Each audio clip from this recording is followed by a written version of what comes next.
Estimados alumnos de elasticidad y resistencia de materiales, bienvenidos a la sesión 8 de compresión y tracción.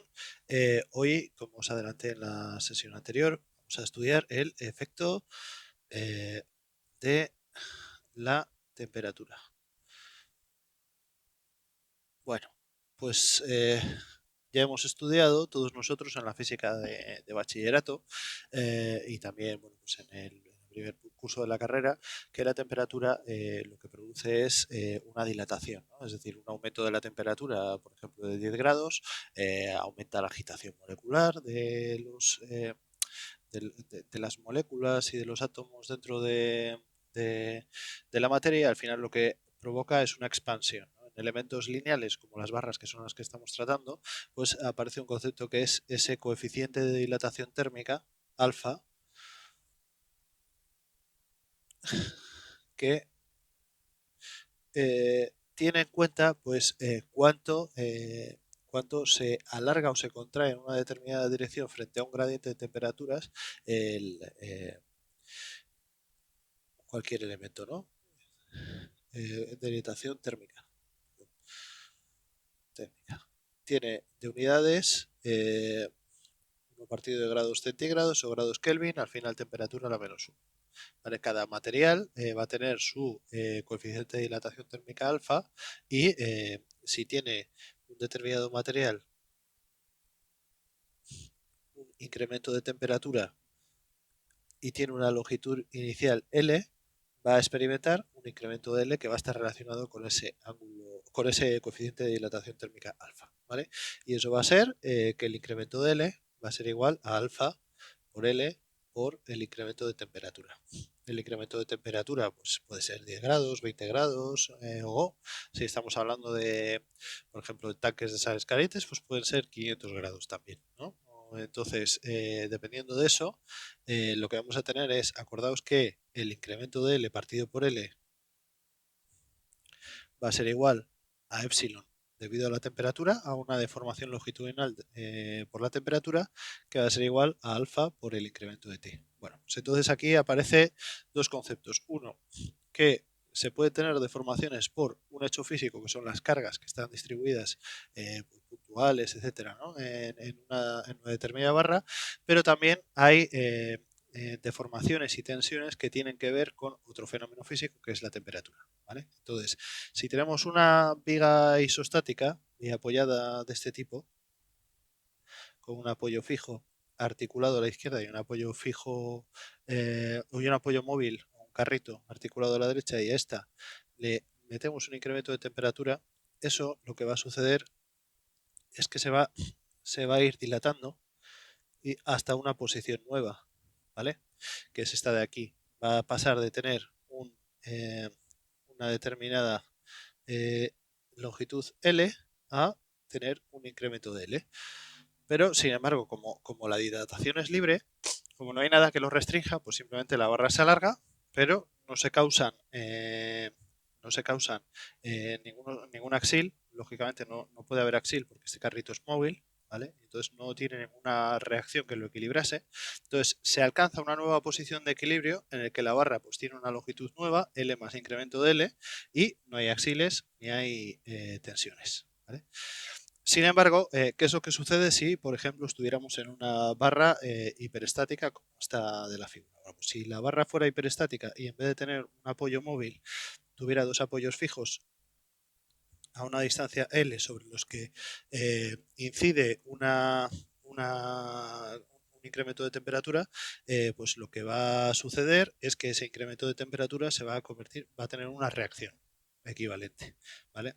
Que va a ser el equivalente a si se cogiera esta dilatación libre y se llevase otra vez hasta el punto de entrada, es decir, el incremento de longitud debido a la temperatura y debido a la deformación elástica tiene que ser, ¿no?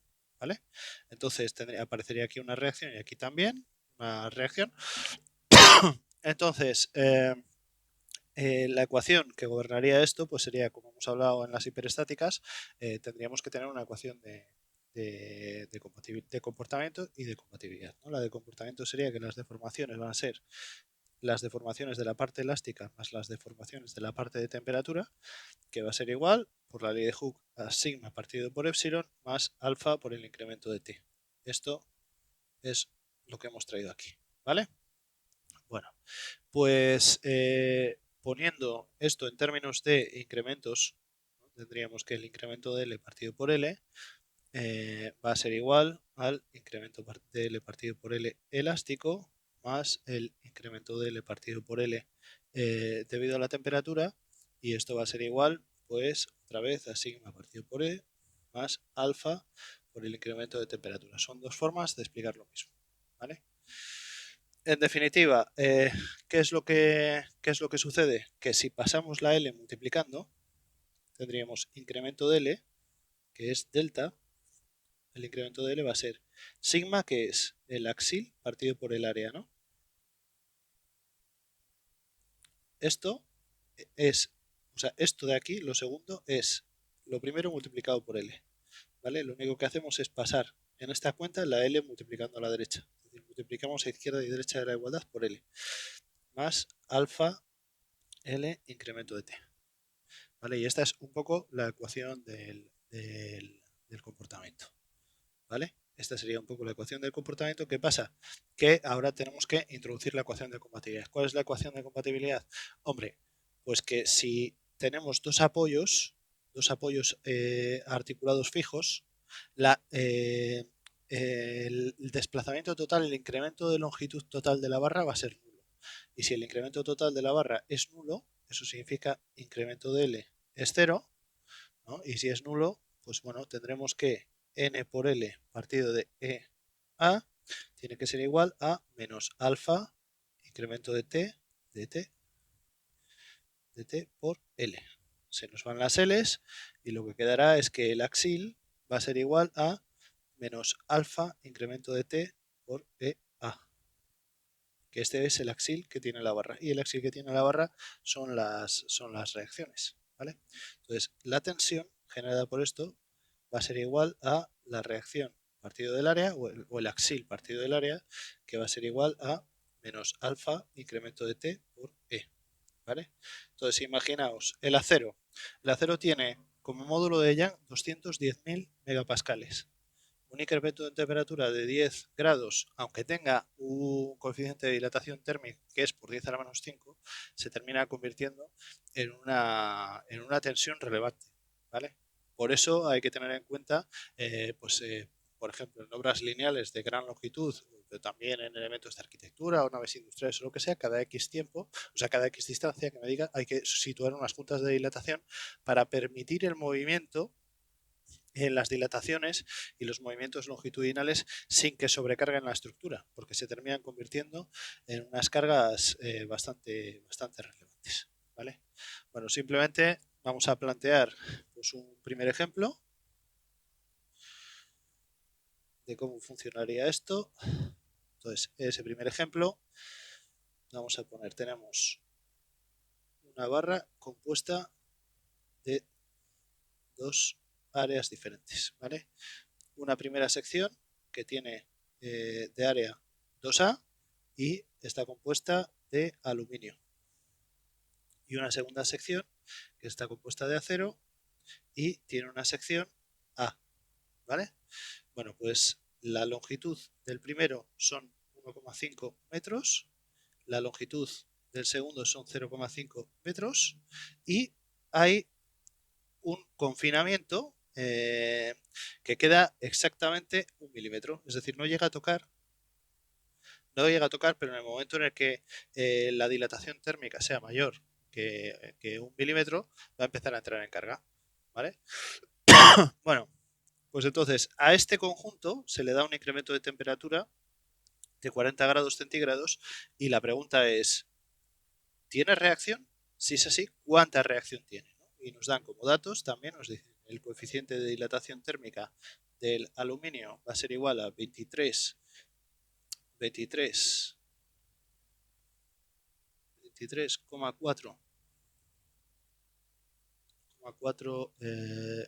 por 10 a la menos 6 partido de grados centígrados.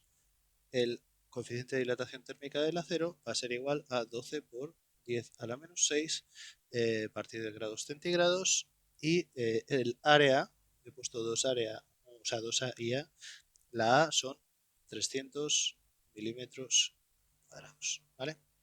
También nos da el módulo de Young del acero, que son 210 gigapascales, el módulo del aluminio, que son 72 gigapascales, y bueno, pues con esta información tenemos que ver pues cuánto. Lo primero, la primera pregunta es: ¿se da reacción? ¿Y cuánto? ¿No? Entonces, lo primero, para que se dé reacción, eso significa que tanto esta barra como esta barra tienen que crecer lo suficiente como para entrar en contacto, ¿vale? Tienen que estirarse más de 1 milímetro por esa dilatación térmica. Entonces, bueno, podemos decir incremento de longitud del aluminio va a ser igual al alfa del aluminio, voy a poner como subíndice del aluminio, va a ser igual al alfa del aluminio por el incremento de temperatura, que es común, por la longitud del aluminio. Y el incremento de longitud del acero va a ser igual al alfa del acero por el incremento de temperatura, que es común, por la longitud del acero. Del acero como steel. Bueno, pues el incremento de longitud total va a ser igual al incremento de longitud del aluminio más el incremento de longitud del acero, que va a ser igual a 23,4 por 10 a la menos 6 por 1500 por 40 más 500. Bueno, vamos a poner primero el coeficiente de dilatación térmica por ser un poco más ordenados. 12 por 10 a la menos 6 por 500 por 40. Y todo esto va a ser igual a 1,644 milímetros. Bueno, pues ya vemos que al aumentar 40 grados centígrados este conjunto con una barra de 1,5 metros de aluminio y una barra de medio metro de acero, lo que va a suceder es que si esa deformación fuera libre, se estirarían libremente 1,644 milímetros. Sin embargo, solo pueden estirarse libremente el primer milímetro. Y los 0,644 milímetros pues ya va a estar restringido, ¿no? Entonces, eso significará que al ser incremento de L mayor que 1 milímetro, habrá reacción.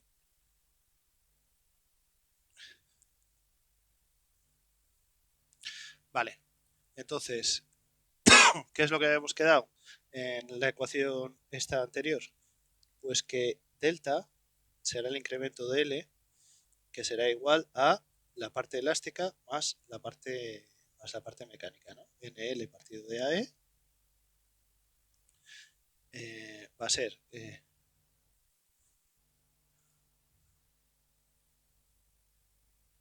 vamos a ver, vamos a tener claro, primero tenemos dos partes distintas, entonces tendremos delta de la parte elástica tiene que ser igual a 1,644 menos 1 milímetro, que son 0,644. Es decir, lo que podemos poner es una superposición. Es decir, bueno, pues por la parte térmica vamos a tener un estiramiento de 1,644 milímetros, que es lo que acabamos de calcular, y por la parte elástica necesitaremos una compresión exactamente de 644 milímetros, que es la diferencia entre el hueco libre y lo que estiraría libremente, ¿vale? Entonces, esto lo podemos plantear como que delta va a ser igual a la reacción que se dé. La reacción va a ser igual entre el conjunto y la pared, entre el acero y la pared cuando una vez tocan, y entre el acero y el aluminio, es decir, el axil va a ser constante en toda la longitud. La tensión no, porque las áreas varían, pero el axil sí, ¿vale? Entonces, lo primero será calcular esa reacción R, ¿vale? Por la longitud del acero, partido de el módulo de Young del acero por el área del acero, más R por L del aluminio partido del módulo Young del aluminio y el área del aluminio. Y esto va a ser igual a R por 500 partido de 210 1000 por 300 más R por 1500 partido de 70.000 por 600. Acordaos que el aluminio tiene 2 veces el área. Y esto tiene que ser igual a 0,644 milímetros. Pues de aquí podemos sacar que la R va a ser igual a 0,644 partido de 500 partido de 210.000 por 300 más 1500 partido de 70.000 por 600. Y esto va a ser igual a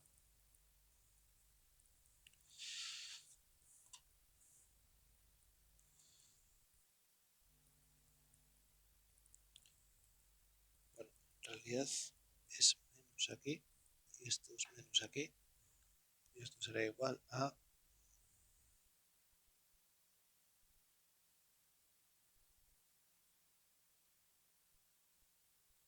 14.757 newtons, ¿vale?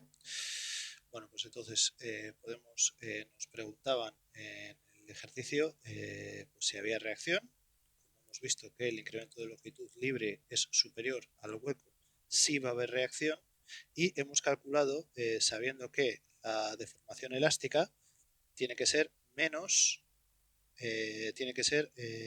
sea, lo que tiene es que provocar un acortamiento de 644 milímetros para que esa dilatación libre térmica menos el efecto mecánico lo dejen en el milímetro de hueco que queda, ¿vale? Entonces tendríamos que la reacción sería 14.757 newtons, constante en toda la barra, ¿vale? Entonces, si dibujásemos el diagrama de axiles, pues tendríamos unos axiles constantes de compresión de 14.757 newtons en la barra, y si dibujásemos el diagrama de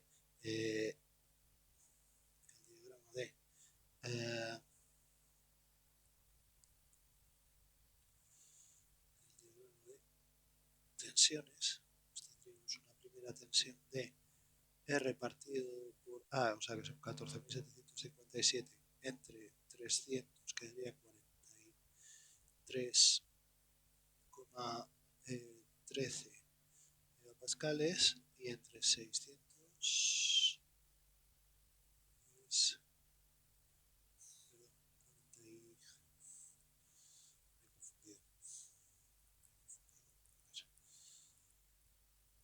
serían 49,19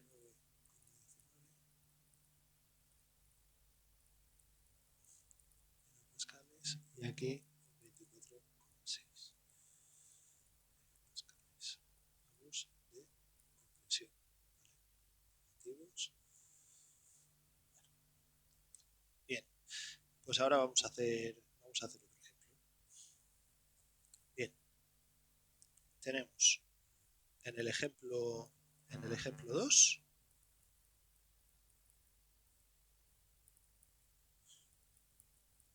lo que tenemos es un esquema parecido.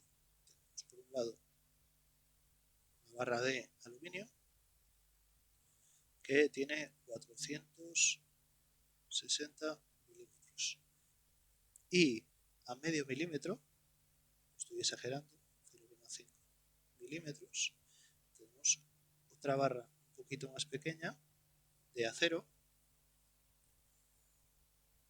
otra barra un poco más pequeña de acero, de longitud 410 milímetros. El conjunto experimenta un incremento de temperatura de 120 grados centígrados, Kelvin es igual, y hay que considerar que el módulo de Young del aluminio será 75 gigapascales, el alfa del aluminio serán 24 por 24 por 10 a la menos 6 grados centígrados a la menos 1, y el área del aluminio será igual a 2000 milímetros cuadrados. El módulo de Young del acero va a ser igual a 200 gigapascales.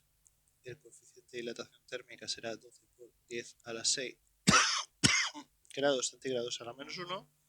Y, acero, y el área del acero será 800 milímetros cuadrados, un poquito más pequeña. Bueno, pues lógicamente lo que pide aquí pues es hay que hallar cuáles son los axiles que aparecen, ¿no? Es decir, primero, en ese coeficiente de dilatación térmica, si fuera libre, la primera comprobación es ver pues cuál es el incremento de L total, que va a ser igual al incremento de L del acero más el incremento de L del aluminio, ¿no? Y que va a ser 24 por 10 a la menos 6 alfa por 120, que es el incremento de T por la longitud, que son 460, más 12 por 10 a la menos 6 por 120 por 410. Bueno, pues considerando esto, esto va a dar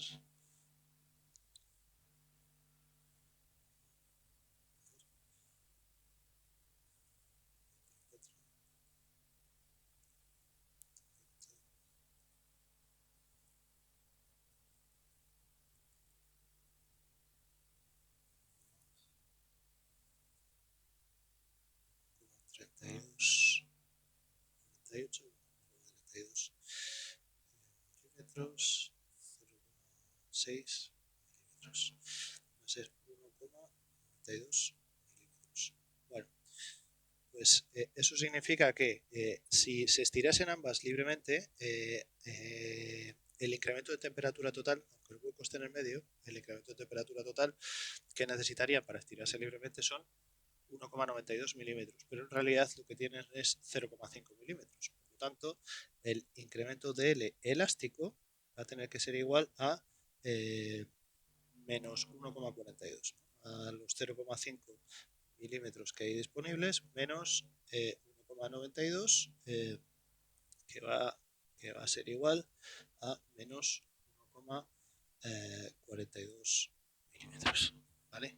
Bueno, pues entonces 1,40. Entonces tendremos que el axil que aparece entre las dos barras por la longitud del aluminio partido de E del aluminio por el área del aluminio va a ser igual al axil que aparece entre las dos barras por la longitud del acero partido del módulo de Young del acero por el área del acero. Y esto al final se va a convertir en que n por 460 partido de 75.000 por 2000 tiene que ser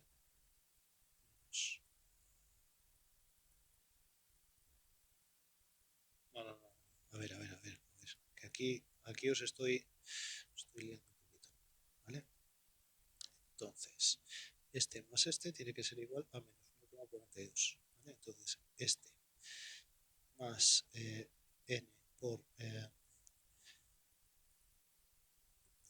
410 partido de 200.000 por 800 tiene que ser igual a menos 1,42. Vale. Bueno, pues entonces eso significa que la n va a ser igual a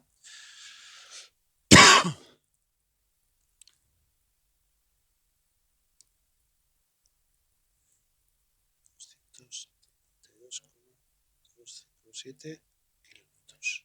Va a ser una compresión de menos 252,257 kilonewtons. Bueno, entonces, si queremos medir cuáles son las tensiones que aparecen en cada uno de los dos, bueno, pues la tensión del aluminio va a ser igual a N partido del área. ¿Vale? Van a ser 252.257 partido del área, que son 2000